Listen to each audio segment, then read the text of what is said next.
Enggak,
belajar.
dari cerita yang sudah dibaca dan dari video yang sudah ditonton, sudah semakin memperjelas ada berapa tokoh di dalam cerita dongeng tersebut. Sekarang Ibu mau siapa yang ingat dan siapa yang bisa menceritakan ulang cerita tersebut satu orang.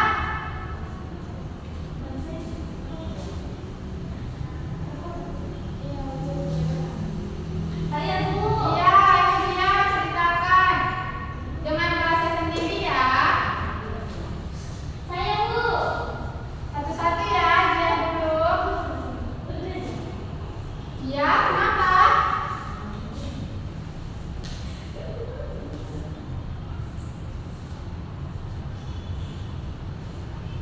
Di sebuah hutan ada seekor burung kecil dan seekor gajah yang bertumbuh besar. Nah, gajah tersebut Bu bertumbuh besar dengan sangat liar dan kuat. Kemudian gajah tersebut juga hewan yang pemalas.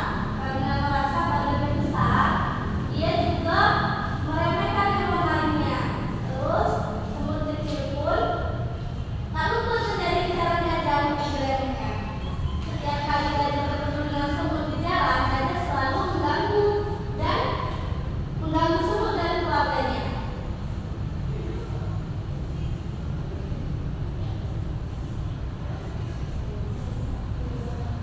Selesai sudah.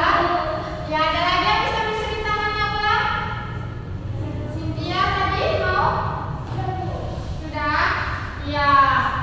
Berarti anak-anak semua udah paham ya ada berapa tokoh yang di dalam cerita dongeng tersebut dan ada apa saja yang ada di dalamnya. Kira-kira di mana latar cerita dongeng tersebut? Ada yang tahu latarnya enggak? Di hutan Bu. Iya benar, di Hutan. Ada yang pernah ke hutan tidak? Karena Bu. Kan di hutan banyak pohon liar Bu. Iya benar.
sana